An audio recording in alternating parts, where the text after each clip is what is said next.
Photo എടുക്കണല്ല നിങ്ങൾ ഈ ആവശ്യമില്ല പൊളിക്കുമെന്ന് പിന്നെ ഫോട്ടോ എടുക്കാൻ എന്ത് ചെയ്യണം? നിങ്ങൾ ഉണ്ടായിച്ചല്ലേ ഇപ്പോൾ കാണിക്കുന്നത്? അപ്പോൾ എന്തിനാ ഉണ്ടായിച്ചാണ് കാണിക്കുന്നത്? എന്നാൽ നിങ്ങൾ അതും പൊളിക്കി, അത് പൊളിക്കും. നിങ്ങൾ പൊളിക്കാണ് അത് പൊളിച്ചിട്ട് പൊളിക്കണം. വിളിക്കാൻ ഇത്രയും നേരം ഞാൻ മാന്യമായി സംസാരിച്ചു. നിങ്ങൾ ചുമ്മാ ഇരിക്കുമോ? പിന്നെ എന്നാ നിങ്ങൾ അത് പൊളിച്ചിട്ട് ഇത് പൊളിക്കോളൂ. ശശിയാണ് നിങ്ങൾ ചുമ്മാ ആവശ്യമായിട്ട് കാര്യം പറയുന്നത്. എന്തിന് ഒരു ഞാൻ സംസാരിച്ചു എന്തിന്? പിന്നെന്തിന് നിങ്ങൾ വന്നിട്ട് മറ്റേ ഓർത്തണ്ട് ഇവിടെ എന്തിനാ അവൻ എവിടെ വസ്തു കിടക്കുന്നത്? അവൻ ഈ പരാജയത്തിനോട് വസ്തു കിടക്കുന്നത് ഇത്രയും നിങ്ങളെ കണ്ണു മുമ്പ് അത്രയും അനധികൃതമായി ചെയ്തപ്പോൾ നിങ്ങൾക്ക് കുഴപ്പമില്ലായിരുന്നു. അപ്പോൾ നമ്മൾ പാലോട്ട് കയറിക്കോട്ടെ. അതെന്തൊരു ഏർപ്പാട്?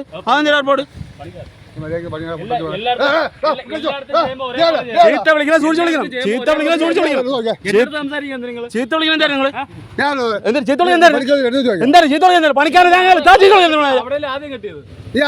നീ ആര് ചീത്ത വിളിക്കാൻ? ശശിയാണ് ഞാൻ മാന്യമായി നിങ്ങളോട് സംസാരിച്ചു പറയാനല്ല. എന്തൊരു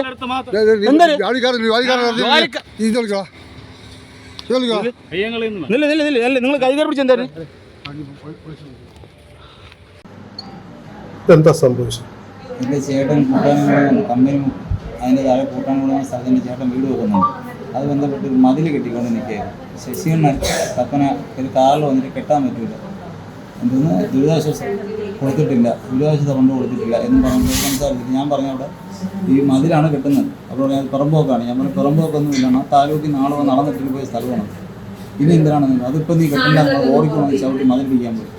ഞാൻ ടപ്പനെ മതിലിടിക്കരുത്, ഞാൻ ഇപ്പോൾ കിട്ടിയതേ ഉള്ളൂ, ഇടിക്കല്ലേ എന്ന് പറഞ്ഞിടയ്ക്ക് കയ്യെ എട്ടി അടി വലിച്ചു. അങ്ങനെ എനിക്ക് ഒരു ആക്സിഡന്റ് കൂടി കിടക്കുകയായിരുന്നു. 3 മാസം കൊണ്ട് ഞാൻ ബെഡ്റെസ്റ്റിലായിരുന്നു. വാരിയിൽ എണ്ണം പൊട്ടി, ഈ ഷോൾഡറിൽ പൊട്ടലാണ്, കൈയെല്ലാം പൊട്ടി, എല്ലാം പൊട്ടലായിരുന്നു. ഈ അത് ശശികണ്ണാണ് വലിച്ചടിക്കുമ്പോൾ ഈ ഷോക്ക് കൊണ്ട് ഇപ്പോൾ ഈ പൊട്ടലുകളെല്ലാം വീണ്ടും വലിഞ്ഞു. അങ്ങനെ ഇത് എനിക്ക് നിവൃത്തിയൊന്നുമില്ല. ഞാൻ അത്രയ്ക്ക് ഈ 3 മാസം കിടക്കുമ്പോൾ തന്നെ അറിയാൻ പറ്റും അവരുടെ അവസ്ഥ എന്താണെന്നുള്ളത്. ഞാൻ ആ രീതിയിൽ ജീവിക്കുന്നതാണ്. പക്ഷെ എന്നിട്ട് കുറേ അസഭ്യവാക്കെന്ന് പറയുന്നത് അവിടെ നിന്ന് ആൾക്കാർ ഇവിടെ ഉണ്ട്. ഇഷ്ടംമാതിരി തള്ളയ്ക്കാണ് വിളിച്ചത്. ഇപ്പോൾ അറിഞ്ഞ വാർത്ത, വെള്ളനാട് പഞ്ചായത്തിൽ വെള്ളനാട് ബസ് സ്റ്റാൻഡിന് സമീപമുള്ള അഭിലാഷ് എന്ന് പറയുന്ന ആളിൻ്റെ വീടിൻ്റെ മതിൽ നിർമ്മാണവുമായി ബന്ധപ്പെട്ട് ഇവിടെ പണിയായിട്ട് നിന്ന പ്രശാന്തിൻ്റെ കയ്യെ അടിച്ചു എന്നാണ് ഇപ്പോൾ പറയുന്നത്. ഞാനും പ്രശാന്തിനെ കണ്ടതാണ്. കാരണം തിരക്കി പറയാൻ പ്രശാന്ത് 2 പ്രാവശ്യം ചോദിച്ച് ദുരിതാശ്വാസം അടയ്ക്കുന്നില്ല, പിന്നെ അവിടെ പിറപ്പോക്കുണ്ടെന്നൊക്കെ പറഞ്ഞ് പ്രശാന്തിനെ നിരന്തരമായി ഭീഷണിപ്പെടുത്തി പണം കൊടുക്കാത്തതുകൊണ്ട് ഇന്ന് മതിൽ ചവിട്ടിയിടിക്കാൻ പോയപ്പോഴാണ് പ്രശാന്ത് അതിനെ ചെറുത്ത് വസ്തുവിൻ്റെ ഉടമയും അയാളെ ചോദ്യം ചെയ്തപ്പോഴാണ് അയാളെ കയ്യെ പിടിച്ച് തിരിച്ചത്. കൈ വലിയ പ്ലാസ്റ്ററാണ്, ഞങ്ങൾ കണ്ടതാണ്. ഡോക്ടറെ കണ്ടപ്പോൾ കൈയുടെ തോളെല്ലാം വിട്ടുപോയിട്ടുണ്ട്. ഇപ്പോൾ നിങ്ങൾ ചോദിച്ചതുപോലെ ഇത് വെള്ളനാടിന് ഒരു ഭാഗത്ത് ഭീഷണിയായി മാറും. ജനപ്രതിനിധികൾ ജനത്തിന് സ്വൈര്യതയും സമാധാനവും അവർക്ക് ധൈര്യം കൊടുക്കേണ്ട ജനപ്രതിനിധികൾ കെട്ടിട നിർമ്മാണ ചട്ടം പാലിച്ചില്ലെങ്കിൽ ബന്ധപ്പെട്ട അധികാരികളുമായിട്ട് നടപടിയെടുക്കണം. അതിന് പകരം പഞ്ചായത്ത് പ്രസിഡന്റ് തന്നെ ഒരു ഡ്രൈവറെയും താൽക്കാലിക ഡ്രൈവറെയും വിളിച്ചു. ഞാൻ അറിഞ്ഞ ഡ്രൈവർ മദ്യപിച്ചിരുന്നതാണ്. ഒരു ഡ്രൈവറെയും കൊണ്ടുപോയി ആ വസ്തുവിൻ്റെ മതിലിടിക്കുക, വസ്തു ഉടമയെ അടിക്കുക, തൊഴിലാളിയെ കൈകാര്യം ചെയ്യുക, ഇതെന്ത് ജനാധിപത്യ വിരുദ്ധമായ പ്രവൃത്തിയാണ്? ഇയാളെ ഈ സ്ഥാനത്ത് കൊണ്ടിരുത്തിയ ഒരു രാഷ്ട്രീയ പ്രസ്ഥാനമുണ്ട് CPM.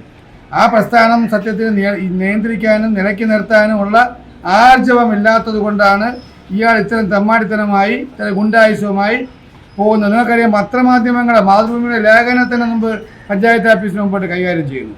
അപ്പോൾ ഇതൊക്കെ വെള്ളനാട് ജനതയ്ക്ക് നിലക്കാത്ത പ്രവൃത്തി ചെയ്യുന്ന ഇയാളെ നിലയ്ക്ക് നിർത്താൻ ഒരുപക്ഷെ CPM എന്ന രാഷ്ട്രീയ പ്രസ്ഥാനത്തിന് കഴിയുന്നില്ല. പണ്ട് കോൺഗ്രസിൻ്റെ കൂടെ നിന്നപ്പോൾ ഞങ്ങൾ നിലയ്ക്ക് നിർത്താൻ ശ്രമിച്ചപ്പോഴാണ് പാർട്ടിയും ചാടി അപ്പുറത്ത് പോയത്. ഇത് നിയന്ത്രിക്കേണ്ടതാണ്. ഞങ്ങൾ ഇതിനെ അപലപിക്കുന്നു.